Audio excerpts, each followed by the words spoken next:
Mon frère a dit « On va se débarrasser des personnes inutiles de la famille. Et tu seras le premier. » Mes parents ont ri. La seule utilité que tu as, c'est l'argent que tu ramènes à la maison. Alors j'ai pris une grande inspiration et j'ai répondu « Parfait. » Dans ce cas, commencez à faire vos valises, parce que cette maison est à moi. J'ai 30 ans. Je travaille 60 heures par semaine comme chef de projet dans une entreprise de construction à Dallas. Je gagne environ 8 500 $ par mois. À 28 ans, j'ai acheté la maison de mes rêves. 4 chambres, 3 salles de bain, une piscine, un grand jardin. Chaque mètre carré, je l'ai payé avec ma sueur, mes week-ends sacrifiés et mes nuits blanches passées à finir des plans et à gérer des chantiers en retard. Et puis un soir, mes parents ont débarqué. Mon père, 58 ans, retraité anticipé pour raison de santé, selon lui. Ma mère, pareil. Et mon frère, Brandon, 26 ans, incapable de garder un emploi plus de 6 mois. Le loyer a augmenté, Ethan, a dit mon père. On ne peut plus payer. Ta maison est grande, tu pourrais nous héberger. Juste le temps de retrouver un endroit. J'aurais dû dire non. Mais c'était mes parents. Alors j'ai dit 6 mois, maximum, ils ont promis. 2 semaines plus tard, en rentrant du travail, je les ai trouvés étalés au bord de la piscine, des cocktails à la main. La cuisine ressemblait à un champ de bataille. La facture d'électricité était passée de 180 à 420 $, l'eau de 90 à 210, la nourriture de 400 à plus de 1000. Vous pourriez aider un peu pour les dépenses ? Ai-je demandé. On n'a pas d'argent de côté, a répondu mon père. Brandon, tu cherches du travail ? J'attends des réponses, a-t-il murmuré sans lever les yeux de sa console. Et les remarques ont commencé. Ethan travaille trop, il ne sait pas profiter de la vie. Nous, on sait vivre. C'était devenu leur refrain. Les 6 mois sont devenus 12. 1 an à vivre comme un invité dans ma propre maison. Un soir, j'ai craqué. Vous comptez chercher un autre logement, oui ou non ? Pourquoi faire ? A dit mon père. On est bien ici. On est une famille. C'était temporaire. Tu comptes tout maintenant ? Je me sentais coupable de vouloir récupérer mon espace. Coupable d'en avoir marre. Puis est arrivé le point de rupture. Après une semaine infernale de 80 heures, je suis rentré un vendredi soir à 9 heures, vidé. J'ai ouvert la porte de ma chambre principale et je suis resté figé. Mes meubles avaient disparu. À leur place, ceux de mes parents. Mes affaires entassées dans des cartons dans la chambre d'amis. Qu'est-ce que vous avez fait ? Ai-je lancé, tremblant. On avait besoin de plus d'espace, a dit mon père calmement. C'est plus logique. On est 2. Vous avez déplacé toutes mes affaires sans me demander ? Ne sois pas dramatique, a ajouté ma mère. Ce n'est qu'une chambre. Non, c'était ma chambre. Et cette maison, ma maison. Je n'ai rien répondu. J'ai juste tourné les talons, pris mon ordinateur et verrouillé la porte de la chambre d'amis. Mon compte épargne affichait 47 850 $. 3 ans d'économie. Mon futur apport pour acheter un duplex, louer une moitié, vivre dans l'autre. Je voulais bâtir quelque chose à moi. J'ai rafraîchi la page. Le chiffre a changé. 12 320 $. J'ai cru à un bug. J'ai rafraîchi encore. Même solde. Mon cœur battait si fort que j'en avais mal à la tête. J'ai ouvert l'historique. 3 jours plus tôt. Transfert de 35 530 $ vers un compte inconnu. Je suis descendu. Ils étaient là devant la télévision. Qui a touché à mon compte ? Brandon avait besoin de fonds pour lancer un projet, a dit mon père. C'est un prêt familial. Un prêt ? Je n'ai rien autorisé. Tu es trop égoïste avec ton argent, a répliqué ma mère. Tu gagnes bien ta vie. Tu peux le refaire. Il m'a fallu 3 ans pour économiser ça. Brandon remboursera quand son affaire marchera. Brandon a monté le volume de la télé. Quel genre d'affaire ? Ai-je demandé. Une boutique d'électronique, a-t-il marmonné. Et ton plan ? Tes chiffres ? Je n'ai pas à te rendre de compte. Papa a approuvé. Ce n'est pas un prêt, c'est un vol. Mon père s'est levé, le regard froid. Fais attention à ce que tu dis. On est une famille. Ce qui est à toi est à nous. Non. Ce qui est à moi est à moi. Je l'ai gagné. Seul. On t'a nourri. On t'a élevé, a dit ma mère. Jusqu'à mes 18 ans. Depuis, je me débrouille. Et vous ? Vous vivez ici gratuitement depuis 1 an. On est quitte. Je suis monté, j'ai appelé la banque. Monsieur Miller, la transaction a été autorisée avec votre mot de passe et votre code de sécurité. Impossible. Je n'ai rien validé. Quelqu'un d'autre a accès à votre appareil ? J'ai pensé à mon ordinateur, toujours ouvert au salon. Mes mots de passe sauvegardés. Je veux signaler une fraude. Il faut déposer plainte. Mais si la personne vit à votre adresse, c'est plus complexe. J'ai cherché sur Google. Avocat droit immobilier Dallas. Le premier résultat, Cabinet Weston Partners. J'ai appelé. Cabinet Weston. Bonsoir. J'ai besoin d'une consultation urgente. Ma famille occupe ma maison sans payer et a vidé mon compte. Pouvez-vous venir demain à 9 heures? J'y serai. Cette nuit-là, je n'ai pas dormi. J'ai rassemblé tous mes relevés, mes factures, mes preuves. À 8 heures, je suis parti sans un mot. L'avocat s'appelait David Weston, la cinquantaine. Costume impeccable. Je lui ai tout raconté. Document à l'appui. Vous avez un dossier solide, dit-il. La maison est à votre nom. Pas de contrat de location. Pas de paiement de loyer. Vous pouvez exiger un délogement. Et l'argent, plus compliqué. Mais si vous prouvez qu'ils ont eu accès à votre compte sans autorisation, vous pouvez récupérer une partie via saisie préventive. Combien de temps pour les faire partir? 30 jours s'ils coopèrent, 60 s'ils résistent. Je veux commencer aujourd'hui. Il me faut un acompte de 2000 $. J'ai signé le chèque. Très bien, je rédige la notification de délogement cet après-midi. Et s'ils refusent, alors on ira en justice. Et croyez-moi, vous gagnerez. En sortant du cabinet, j'ai respiré pour la première fois depuis des mois. Je n'avais plus peur. J'avais un plan. Je suis sorti du cabinet avec un sentiment étrange. Pas de joie, pas encore. Juste la sensation d'avoir enfin repris le contrôle. Comme si, après des mois à subir, j'avais enfin retrouvé mon souffle. En arrivant au bureau, mon supérieur, Robert Salas, m'a appelé dans son bureau. « Ethan, j'ai reçu un appel bizarre hier soir. » « Quel genre d'appel ?»« Un homme a dit que tu étais mentalement instable, qu'on devait te surveiller au travail. Il a mentionné ton nom de famille. J'ai fermé les yeux. »« Brandon, ton frère ?»« Oui, ils vivent chez moi sans payer. Ils m'ont volé 35 000 $. J'ai engagé un avocat. » Robert m'a observé un moment. « Tu veux du temps libre ?»« Non, le travail, c'est la seule chose qui me garde sain d'esprit. Si quelqu'un t'appelle encore, je considère ça comme du harcèlement. Tu as mon soutien. » Ces mots m'ont fait du bien. Pour la première fois, quelqu'un me croyait. Cette même journée, j'ai reçu un message d'un numéro inconnu. « On sait que t'as pris un avocat. » Grosse erreur. Tu vas le regretter. Je n'ai pas répondu. J'ai fait une capture d'écran. Je l'ai envoyé à Weston. Il m'a simplement écrit « Gardez toutes les menaces. Elles serviront de preuve. » À 18 heures, j'ai quitté le travail plus tôt. Je voulais être présent quand l'huissier livrerait la notification de délogement. Devant ma propre porte, j'ai hésité une seconde avant de sonner. Ma mère a ouvert. « Pourquoi tu sonnes ? C'est chez toi, exactement. C'est chez moi. » Et lui, il vient livrer quelque chose d'important. L'huissier a tendu l'enveloppe. Notification de délogement. Vous avez 30 jours pour quitter les lieux situés au... Ma mère a blêmi. Est-ce que c'est ce que j'aurais dû faire il y a 1 an? Mon père est sorti du salon. Tu plaisantes? Non. Vous avez 30 jours pour partir volontairement. Sinon, ce sera un délogement forcé. Brandon est apparu derrière eux. T'es qu'un sale connard. Et toi, un voleur? C'était un prêt. Un prêt nécessite un accord.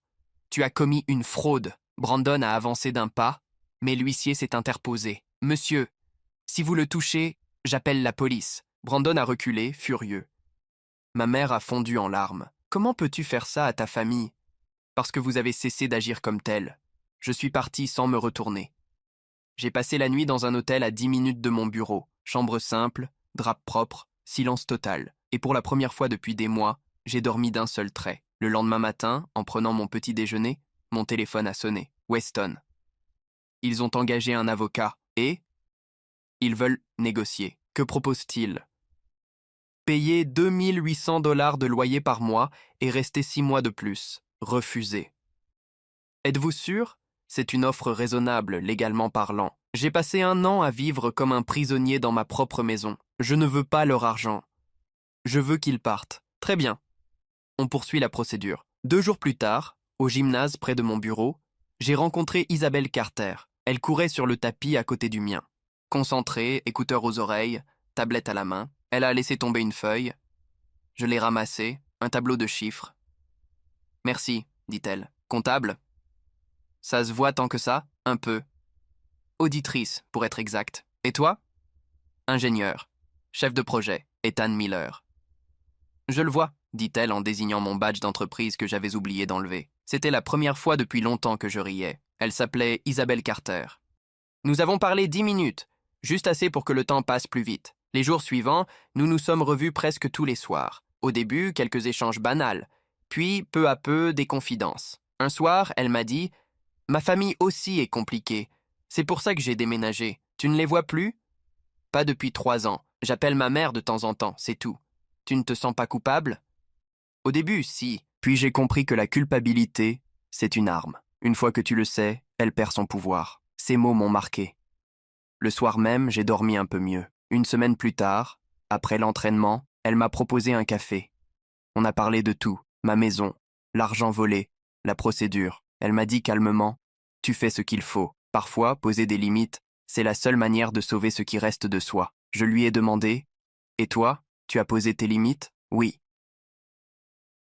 Ils m'ont demandé de garantir un prêt de 100 000 dollars pour mon frère. J'ai refusé. Ils m'ont traité d'égoïste.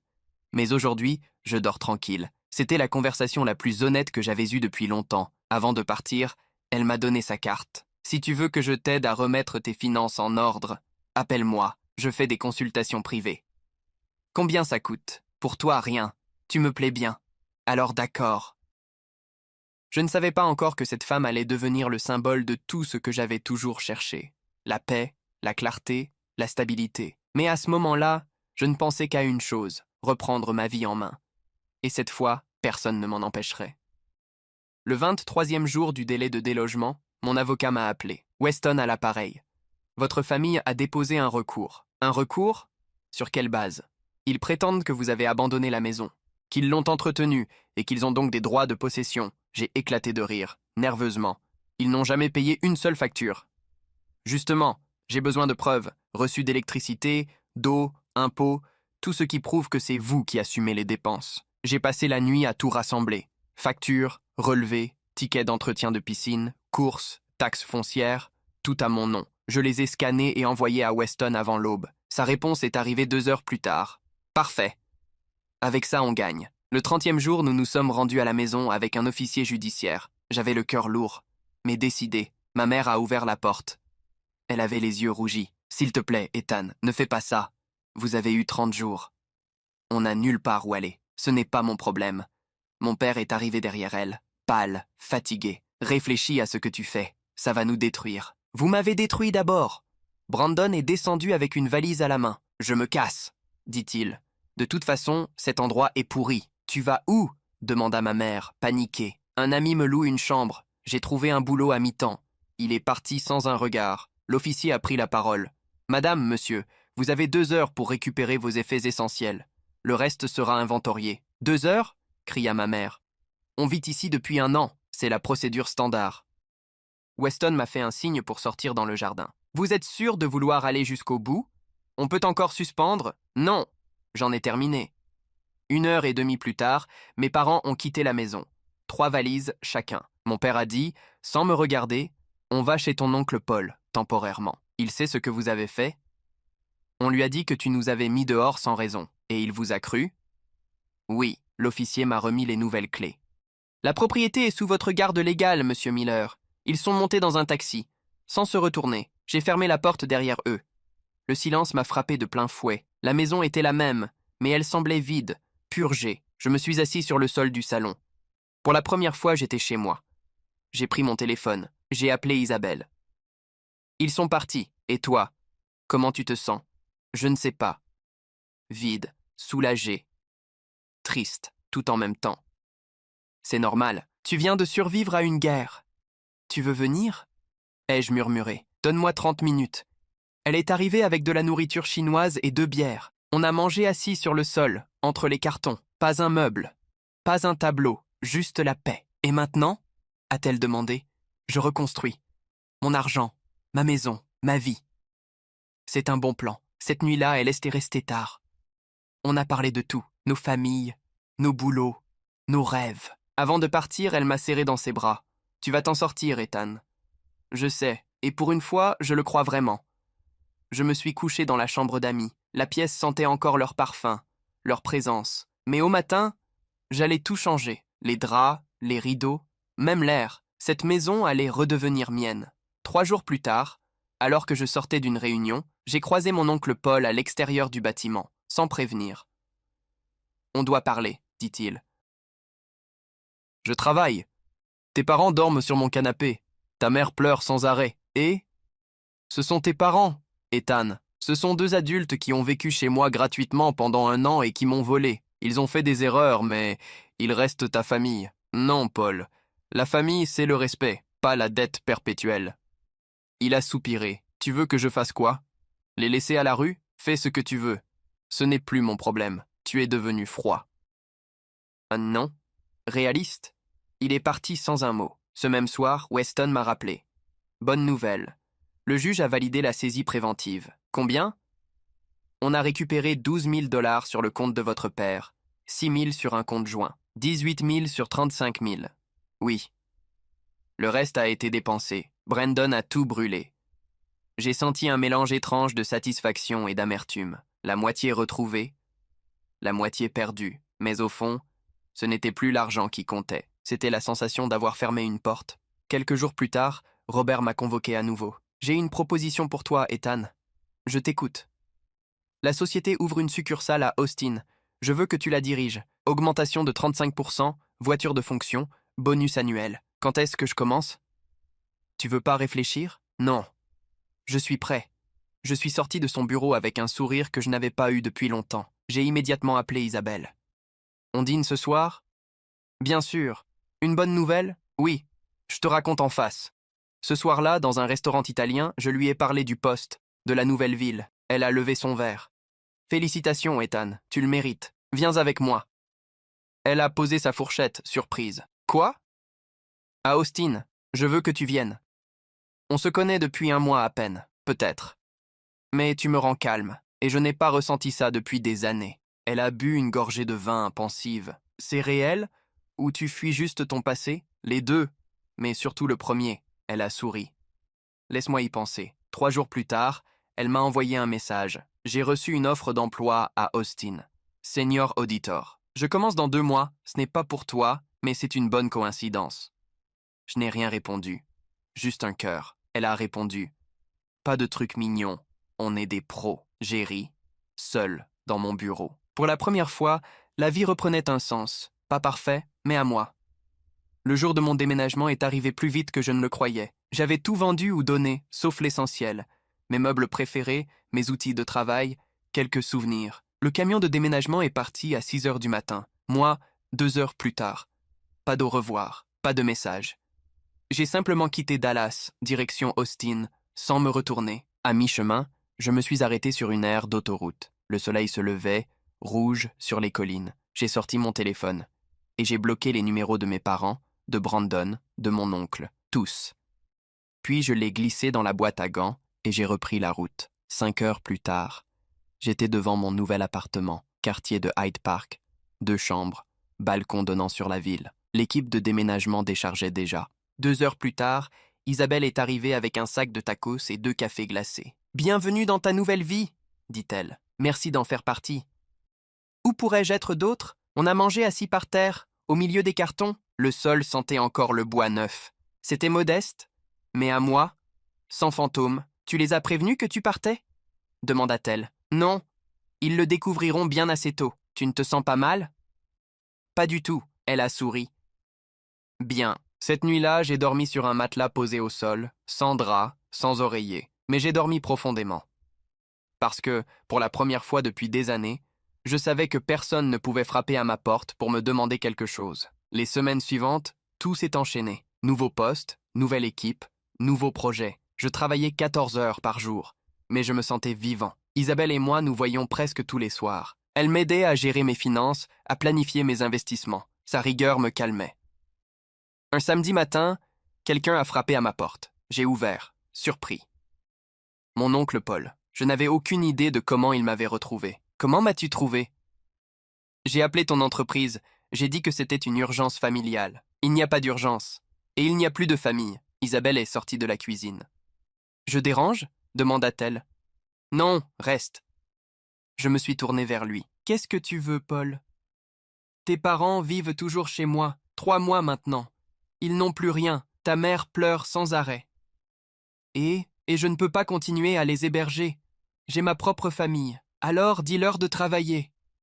Ton père a 58 ans. Personne ne veut l'embaucher. Qu'il accepte un job qu'il pense trop bas. Il y a toujours du travail. Isabelle a pris la parole, calme mais ferme. Excusez-moi, monsieur. Quand il vivait chez Ethan, leur avez-vous dit que ce qu'il faisait était mal? Je ne connaissais pas tous les détails. Et maintenant, vous leur demandez de nouveau de lui faire porter leurs erreurs? Paul la regardait, déconcerté. Vous parlez pour lui maintenant? Non, dit-elle, mais je dis tout haut ce qu'il pense. Vous êtes en train de lui endurcir le cœur. Non, répondit-elle. Je l'aide à se protéger. Paul s'est levé, agacé. Ta mère est en dépression. Médicaments, thérapie. Elle va très mal. Elle aurait dû s'y mettre il y a des années, avant de couvrir les conneries de Brandon. Il était le petit dernier. Il avait besoin de soutien. Il avait besoin de limites. Pas de soutien aveugle. Paul s'est dirigé vers la porte. Tu vas les laisser finir dans la rue? Il existe des refuges, des programmes d'aide, des options. Tu dors bien avec ça? Mieux que jamais. Quand il a claqué la porte, Isabelle s'est approchée. Ça va? Oui. Pour une fois, je ne ressens ni colère ni culpabilité, juste du calme. Le lendemain matin, j'ai reçu un appel d'un numéro inconnu. Officier Ramirez, police de Dallas. Mon ventre s'est serré. Votre frère, Brandon Miller, a été arrêté. Pourquoi? Tentative de cambriolage. Les propriétaires l'ont surpris. Vous êtes son contact d'urgence. Supprimez-moi de cette liste. Il demande que vous payiez sa caution. Combien? 50 000 $. Je ne paierai pas. Vous êtes sûr? Il risque de rester en cellule plusieurs jours. Qu'il y reste. Peut-être qu'il apprendra quelque chose. J'ai raccroché. Isabelle était sur le balcon. Mauvaise nouvelle. Brandon est en prison. Et? Il m'a demandé de payer sa caution. Tu vas le faire? Non. Tu te sens mal? Non. Juste fatigué. C'est un bon signe. Ça veut dire que tu guéris. Je n'ai pas dormi cette nuit-là, mais pas par culpabilité, plutôt par lucidité. Brandon avait eu toutes les chances. 2 parents qui le protégeaient, un toit gratuit, de la nourriture sans effort, et il avait choisi de voler. Le lundi, au bureau, mon chef m'a félicité. Excellent travail sur le projet Trinity Towers. Le client est ravi. Merci. Tellement ravi qu'il nous confie 3 nouveaux projets. 30 millions de dollars de contrat. Quand est-ce qu'on commence? Tu as déjà commencé. Tu diriges l'équipe. Et ton salaire passe à 11 500 $ par mois. Je suis resté bouche bée. En 3 mois, j'étais passé d'un homme ruiné, trahi, à un directeur de projet respecté, libre. En sortant du bureau, j'ai appelé Isabelle. « Encore une bonne nouvelle ?» dit-elle en riant. « Oui. Dîner ce soir, endroit chic, c'est moi qui invite. Marché conclu. » Le soir, au restaurant, entre 2 verres de vin, elle m'a dit « Tu te rends compte? Il y a 3 mois, tu dormais dans un hôtel, vidé par ta famille. Et maintenant, je suis ici, avec toi. Regarde ce que tu construis. Une fois libéré de leur poids, elle avait raison. Je n'avais plus besoin de vengeance. Ma réussite était ma revanche. Je l'ai regardée longtemps. Isabelle. Tu veux emménager avec moi? Elle a levé un sourcil. C'est rapide, peut-être. Mais je sais ce que je veux. Toi. Elle a souri. Laisse-moi réfléchir. 2 jours plus tard, elle m'a envoyé un lien d'annonce. Appartement à louer, 3 chambres, vue sur la ville, quartier de Zilker. On va le visiter samedi? Bien sûr, c'était parfait. Lumineux, spacieux, paisible, on a signé le jour même. Cette nuit-là, sur le balcon, la ville brillait sous nous. Isabelle m'a demandé « Tu regrettes Dallas? Pas du tout. Et ta famille? Je n'en ai plus là-bas. Si, tu en as une maintenant. Ici, elle m'a pris la main. Et pour la première fois depuis longtemps, j'ai ressenti quelque chose de simple. La paix. » 6 mois après notre installation à Austin, la vie ressemblait enfin à quelque chose de stable. Je gagnais bien ma vie, Isabelle et moi partagions un appartement lumineux, et les week-ends, nous partions parfois au lac Travis, juste pour respirer. J'avais presque oublié à quel point Dallas me pesait. Puis, un samedi matin, quelqu'un a frappé à la porte. J'ai ouvert. Ma mère, je suis resté figé. Comment tu m'as trouvé? Ton oncle m'a donné ton adresse. Qu'est-ce que tu veux? 5 minutes, pas plus. Je l'ai laissé entrer par réflexe. Mais je ne lui ai pas proposé de s'asseoir. Elle paraissait plus âgée, plus fatiguée. Les rides s'étaient creusées, ses yeux gonflés par le chagrin. « Brandon est malade, dit-elle enfin. Malade? On ne sait pas encore ce qu'il a. Les examens coûtent 8 000 $. Tu veux que je paie? Tu es le seul qui puisse nous aider. Je l'ai regardé droit dans les yeux. J'ai cet argent, oui, mais je vais l'utiliser pour meubler notre nouvel appartement. Tu ne peux pas être sérieux. Parfaitement sérieux, elle a pâli. Tu ne peux pas nous tourner le dos comme ça. Nous sommes ta famille. On a déjà eu cette conversation. Ethan, s'il te plaît. Brandon peut être très malade. Qu'il utilise les 17 000 dollars qu'il m'a volés. Il ne les a plus. Qu'il trouve un travail alors, comme moi. Ses yeux se sont remplis de larmes. Pas les fausses larmes de culpabilité que je connaissais si bien, des vraies cette fois. Tu nous hais à ce point? Non. Je ne vous hais pas. Je n'ai juste plus besoin de vous. Elle a baissé la tête. Mais nous, on a besoin de toi. Il fallait y penser avant. Je l'ai raccompagnée à la porte. Elle n'a rien dit d'autre. Quand la porte s'est refermée, j'ai respiré profondément. Je ne tremblais plus. Je n'avais pas mal, juste un vide tranquille. Isabelle m'a rejoint. Ta mère? Oui. Elle voulait de l'argent? Comme toujours, tu lui as dit non? Oui. Bien, tu protèges ta paix. Elle m'a pris la main. C'est ça, ta vraie famille, Ethan. Celle qui te respecte. Cette nuit-là, Isabelle m'a murmuré quelque chose que je n'avais jamais entendu. Je t'aime. J'ai mis un moment avant de répondre. Je t'aime aussi. Et je le pensais. Quelques semaines plus tard, j'ai reçu un appel de mon oncle Paul. Ton frère est à l'hôpital. Qu'est-ce qu'il a? Hépatite C. Traitement long et coûteux. Et tu veux quoi, Paul? Je lui ai prêté de l'argent. 15 000 dollars. Mais je ne peux plus. Tes parents n'ont rien, qu'ils vendent quelque chose. Ils n'ont plus rien à vendre. Il a marqué une pause. Tu as réussi, Ethan. Tu pourrais les aider juste un peu? Et recommencer le cercle? Non. Tu es dur. Non. Lucide. Ils vont finir dans la rue. C'est leur responsabilité. Pas la mienne. Paul a soupiré. Ta mère est en thérapie, tu sais. Qu'elle continue. Elle dit que tu lui manques. Qu'elle parle de ça à son psy. Il a raccroché, amer. Isabelle m'a trouvé sur le balcon, les bras croisés. Encore eux? Oui. Et à chaque fois, la même chanson. Tu ne leur dois rien, Ethan. Je sais, mais j'ai parfois l'impression d'être le méchant. C'est ce qu'ils veulent que tu penses. Elle avait raison. Je n'étais pas cruel. Je me défendais. Quelques mois plus tard, un numéro inconnu s'est affiché sur mon téléphone. Monsieur Miller? Ici l'hôpital Saint-Mary's de Dallas. Votre père a fait un infarctus. Mon estomac s'est noué. Il est en vie? Oui, mais il a besoin d'une opération urgente. Coût estimé 250 000 dollars. Il n'a pas d'assurance? Assurance publique, mais les délais sont longs. Votre mère a dit que vous pouviez aider. J'ai fermé les yeux. Non. Silence au bout du fil. Vous êtes sûr? Absolument. Quand j'ai raccroché, Isabelle m'observait. Qu'est-ce qui s'est passé? Mon père a eu une crise cardiaque. Tu vas payer? Non. Tu es sûr? C'est sérieux. Oui, c'est toujours sérieux avec eux, jusqu'à ce que quelqu'un paye à leur place. Elle s'est assise en face de moi. Tu pourrais leur prêter sous contrat, peut-être. Mais pas sans garantie. Je suis resté silencieux un long moment, à regarder le vide. Puis, j'ai appelé Weston.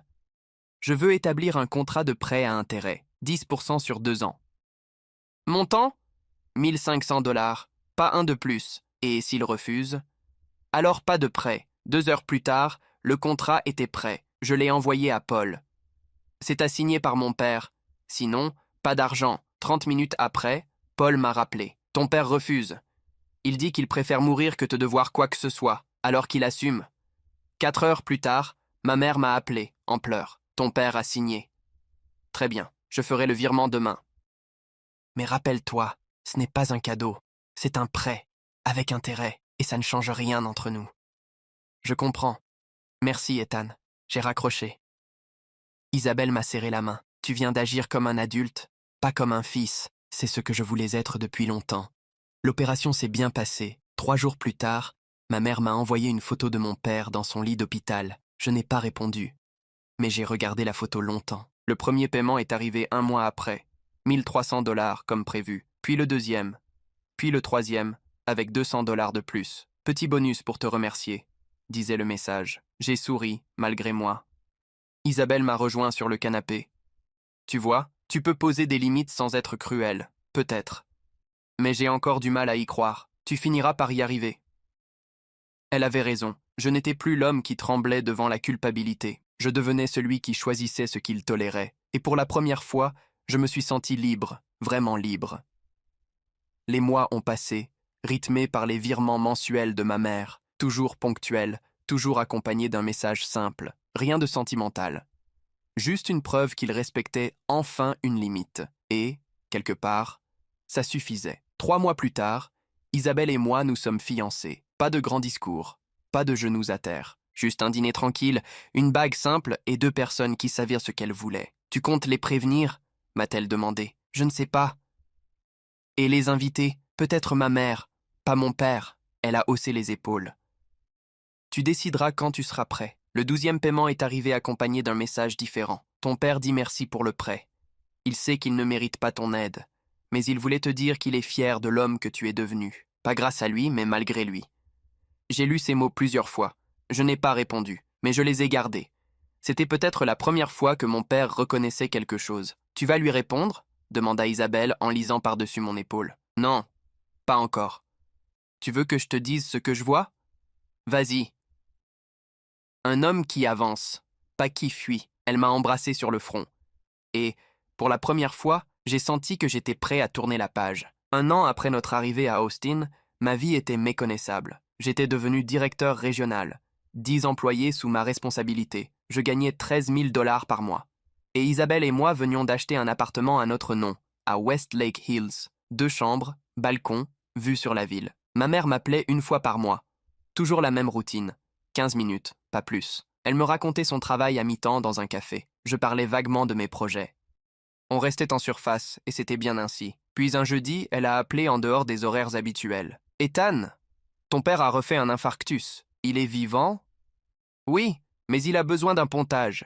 L'opération coûte cher, et l'hôpital public ne peut pas le prendre tout de suite. Et tu m'appelles pourquoi ? » ?»« Parce qu'on a besoin d'aide. » J'ai inspiré lentement. « Non, Ethan. Il pourrait mourir. On meurt tous un jour. Tu ne peux pas être aussi froid. Je suis réaliste. Vous travaillez. Vous avez des économies. Vous avez Paul. Vous pouvez trouver une solution. On a déjà demandé des prêts, vendu la voiture. Il manque encore 70 000 pesos. En dollars, ça fait 1400. Oui. Vous avez donc fait un effort. Pour une fois, silence. Ton père ne voulait pas que je t'appelle. Il disait qu'il préférait mourir que te devoir à nouveau quelque chose. Alors respecte sa volonté. J'ai raccroché. Mais cette fois, je n'ai pas ressenti la même colère. Juste un drôle de mélange de fierté et de tristesse. Isabelle m'a trouvé sur le balcon. Appel difficile ? Mon père, il veut encore que je sauve la situation. Et tu vas le faire ? Pas sans cadre. J'ai ressorti le contrat de Weston, celui du prêt précédent. Même condition, même intérêt. J'ai envoyé le document à Paul.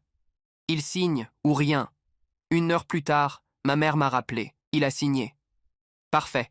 L'argent sera viré demain, mais c'est toujours un prêt. Rien d'autre. L'opération a réussi. 3 jours plus tard, j'ai reçu une photo de mon père dans son lit d'hôpital, le visage pâle mais vivant, pas de message d'excuse, juste la photo. Je n'ai rien répondu. Les paiements ont recommencé le mois suivant, toujours à l'heure, toujours avec ces quelques mots « Merci, on ne t'oublie pas ». Je ne savais pas si c'était sincère, mais je n'avais plus besoin de le savoir. Quelques mois plus tard, Isabelle et moi avons organisé notre mariage. 30 invités, un jardin, de la musique, du calme. J'ai invité ma mère, pas mon père. Elle est venue seule, avec un sourire timide et un simple cadeau. Pendant la cérémonie, elle a pleuré en silence, sans faire de scène, juste des larmes vraies. Avant de partir, elle m'a serré la main. « Es-tu heureux ? » ?»« Oui, c'est tout ce qui compte. » « Tu vois, » dit Isabelle plus tard, « elle a changé, peut-être. » Ou alors c'est moi qui l'ai enfin laissé changer. Elle a ri doucement. Dans les 2 cas, c'est une victoire. Ce soir-là, en la regardant danser sous les guirlandes de lumière, j'ai compris que le pardon n'était pas un cadeau qu'on offrait, c'était une frontière qu'on redessinait. Et pour la première fois depuis des années, j'étais prêt à vivre sans colère. 3 mois après notre mariage, ma vie a encore changé. Un matin, mon directeur général m'a convoqué. « Ethan, on veut te proposer un poste au siège, à Dallas. » J'ai relevé la tête, surpris. « À Dallas ? Vice-président des opérations. Salaire, 20 000 $ par mois. Plus bonus annuel. Je ne m'y attendais pas. Tu es prêt ? Et honnêtement, on veut quelqu'un comme toi là-bas. » Je suis resté silencieux un moment. Dallas, la ville où tout avait commencé, où j'avais tout perdu, où j'avais appris à me reconstruire. J'accepte, ai-je fini par dire. Quand je suis rentré à la maison, Isabelle préparait le dîner. Tu as cette tête, dit-elle, celle des grandes nouvelles. Ils m'ont proposé le poste de vice-président, à Dallas. Dallas ? Tu veux y retourner? Je ne sais pas. Peut-être que c'est le moment de fermer le cercle. Alors on y va ensemble.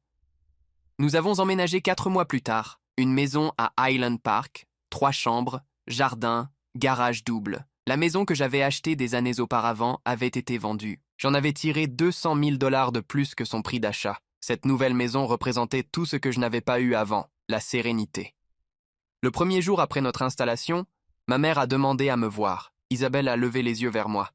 « Tu veux la recevoir? 1 heure. Pas plus. » Elle est arrivée à l'heure, un gâteau à la main. Pas de grands gestes, pas d'attente. Elle a simplement dit « Ta maison est magnifique, merci. » Elle a regardé autour d'elle, calmement. « Ton père aimerait la voir un jour. » « Pas pour l'instant. » Elle a hoché la tête sans insister, puis elle m'a tendu une enveloppe. C'est le dernier paiement du prêt. À l'intérieur, 1 300 $, plus 200 de plus. C'est trop, ai-je dit. Les 200, c'est pour les intérêts supplémentaires. Tu les as déjà payés.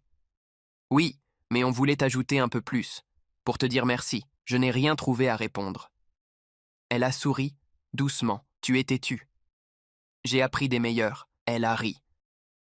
Un vrai rire. Quand elle est partie, j'ai ressenti quelque chose de nouveau. Pas de colère, pas de tristesse. Juste une forme de paix. Comme si, enfin, l'histoire avait trouvé sa fin logique. Isabelle m'a rejoint dans le jardin.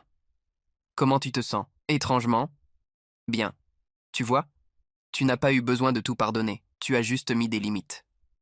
Oui, et elles ont tenu. Elle m'a pris la main. C'est ça, la vraie victoire. 1 mois plus tard, à mon bureau, mon assistante est entrée. « Il y a quelqu'un qui veut vous voir, un certain Brandon Miller. » Mon souffle s'est coupé. Fais-le entrer. Il avait changé, plus maigre, plus sérieux. Ses cheveux coupés courts, son regard clair. « Je ne savais pas si tu accepterais de me voir, » dit-il. « Je ne savais pas si j'en avais envie. » Il a sorti une enveloppe de sa poche. 5 000 $. Premier versement de ce que je te dois. Brandon, c'est terminé. Non, j'ai besoin de le faire. J'ai travaillé dans un atelier en prison. J'ai économisé. J'ai encore beaucoup à te rendre. Je l'ai observé. Il avait vieilli. Il n'était plus le gamin arrogant qui se pensait intouchable. Pourquoi maintenant? Ai-je demandé. Parce que j'ai enfin compris. Tout ce que tu disais, tout ce que tu faisais, papa et maman m'ont toujours dit que l'argent de la famille appartenait à tout le monde. Il a haussé les épaules. Sauf que j'ai fini par comprendre que rien ne nous appartient quand on ne l'a pas gagné. Ces mots m'ont frappé. Je me suis levé, j'ai pris l'enveloppe. D'accord, mais sache une chose. Je ne la garde pas pour l'argent, je la garde pour te laisser faire ton chemin. Il a hoché la tête. C'est tout ce que je demande. Avant de partir, il s'est arrêté. J'ai changé, Ethan. Je veux juste que tu le saches. J'espère. Pour toi, quand la porte s'est refermée, j'ai regardé l'enveloppe dans ma main, puis je l'ai posée dans un tiroir, sans l'ouvrir. Isabelle m'a rejoint le soir. C'était lui, n'est-ce pas? Oui, tu vas encaisser? Non, je vais la garder. Quand il aura tout remboursé, je lui rendrai. Pourquoi? Parce qu'il a besoin de payer. Moi? Non. Elle a souri. Tu es plus bon que tu ne crois. Non, j'ai juste arrêté de me battre. 6 mois plus tard, Isabelle est tombée enceinte. Quand je l'ai appris, je suis resté sans voix. Je ne savais pas si j'étais prêt à être père. Mais au fond, je sentais que c'était la bonne chose. Une nouvelle chance. Une nouvelle lignée, construite autrement. Le jour de la naissance, ma mère est venue à l'hôpital. 1 heure, pas plus. Elle a regardé la petite dans les bras d'Isabelle et a murmuré « Elle est parfaite. » Elle s'appelle Elena. Ton père aimerait la voir un jour. Peut-être, mais pas encore. Je comprends. Elle a embrassé sa petite fille sur le front et s'est éclipsée sans un mot de plus. Je l'ai regardée partir. Et j'ai compris que, finalement, certaines histoires ne se finissaient pas par des excuses, mais par le respect du silence. Ce soir-là, alors qu'Isabelle dormait avec Elena dans les bras, je suis resté à les regarder longtemps. Ma femme, ma fille, ma vie. Tout ce que j'avais voulu construire, la paix, les limites, la liberté. Ce n'était pas un conte de fées, c'était mieux que ça. C'était réel. Je n'avais plus besoin de prouver quoi que ce soit à personne, ni de réparer ce qui ne voulait pas l'être. J'avais simplement trouvé la bonne place, et, pour la première fois de ma vie, j'étais exactement là où je devais être. 6 mois ont passé depuis la naissance d'Elena. Nos journées se ressemblaient. Biberon, nuits courtes, travail, rire, le chaos ordinaire d'une vie heureuse. Puis, un matin, ma mère m'a appelé. Sa voix était posée, sans larmes. Ton père a fait un autre infarctus. Moins grave cette fois. Il est à l'hôpital? Oui, il voulait juste que je t'en informe. Il ne demande rien, d'accord? Merci de m'avoir prévenu. 2 jours plus tard, je suis allé le voir. Seul.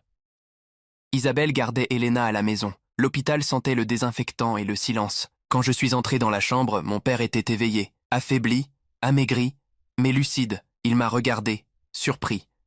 Je ne pensais pas que tu viendrais. Moi non plus. Il a esquissé un sourire. Comment va ta fille? Bien, en pleine forme. J'aimerais la rencontrer un jour. Un jour, peut-être, pas tout de suite. C'est déjà beaucoup. On est resté silencieux un moment. J'ai observé ses mains. Elles tremblaient légèrement. Ce n'était plus le même homme. Tu as besoin de quelque chose? Ai-je demandé. Non. Ta mère gère très bien. Elle a beaucoup changé, tu sais. Oui, moi aussi. Il a hoché la tête, lentement. Ethan, je voulais juste te dire merci. Pas pour l'argent, pour m'avoir forcé à faire face à mes erreurs. J'ai relevé les yeux. Je ne t'ai pas forcé, je t'ai simplement arrêté de te sauver. C'est pareil. Et c'est ce qu'il me fallait. Il a soupiré, puis a ajouté « Tu n'as pas besoin de me pardonner. Je voulais juste que tu saches que je le regrette. Tout. » Je n'ai pas répondu, mais je savais qu'il disait vrai. Et pour la première fois, je n'ai pas ressenti de colère. Seulement de la fatigue et une étrange douceur. « Repose-toi », ai-je simplement dit. Je me suis levé. Il m'a retenu par le poignet, faiblement. « Dis à ta fille que son grand-père l'aime. » J'ai hoché la tête. Je lui dirai. Je suis sorti sans me retourner, mais en descendant les escaliers, j'ai senti une larme me brûler la joue. 1 semaine plus tard, le facteur m'a remis une lettre, l'écriture tremblée de mon père. Je ne l'ai pas ouverte tout de suite. Elle est restée 3 jours sur mon bureau. Puis, un soir, j'ai pris une grande respiration et je l'ai lue. Ethan, je n'attends pas ton pardon. Je ne cherche pas à effacer ce que j'ai fait. Je veux seulement que tu saches que je t'ai mal jugé. Je croyais que l'amour d'un père se prouvait en protégeant, mais parfois il se prouve en laissant partir. Tu as été plus fort que moi, plus sage, plus courageux. Je sais que tu seras un père exceptionnel, parce que tu sauras exactement ce qu'il ne faut pas faire. Dis à ta fille qu'elle vient d'une lignée d'erreurs, mais aussi d'une dernière tentative de les corriger. Je t'aime, fils. Qu'aima ton père, Mark Miller. Je l'ai lu 2 fois, puis je l'ai posé sur le bureau. Je n'ai pas pleuré. Mais un poids que je ne savais même plus porter s'est enfin détaché de moi. Isabelle est entrée avec Elena dans les bras. C'est une lettre? De mon père. Tu veux en parler? Non, pas besoin. C'est fini. Je me suis approché d'elle. Ma fille a tendu sa petite main vers moi, a attrapé mon doigt, et j'ai su que tout ce que j'avais traversé, la colère, la honte, la culpabilité, menait à ce moment précis. Je n'avais pas reconstruit ma famille. J'en avais créé une nouvelle. Ce soir-là, j'ai regardé Elena dormir dans son berceau, l'odeur de lavande, les respirations régulières, la lumière douce du soir. J'ai posé la main sur sa couverture. Tu ne connaîtras jamais ce genre de douleur, ma chérie. Je ferai tout pour que ton amour ne soit jamais une dette, jamais une arme. Isabelle est venue se blottir contre moi. Tu penses à quoi? À tout ce qu'il a fallu casser pour en arriver là, et ça en valait la peine? Oui, elle a souri. Alors c'est tout ce qui compte. Je l'ai regardée, puis j'ai regardé ma fille, et j'ai compris que le pardon n'était pas une porte qu'on ouvre vers le passé, c'est une fenêtre qu'on ouvre vers l'avenir.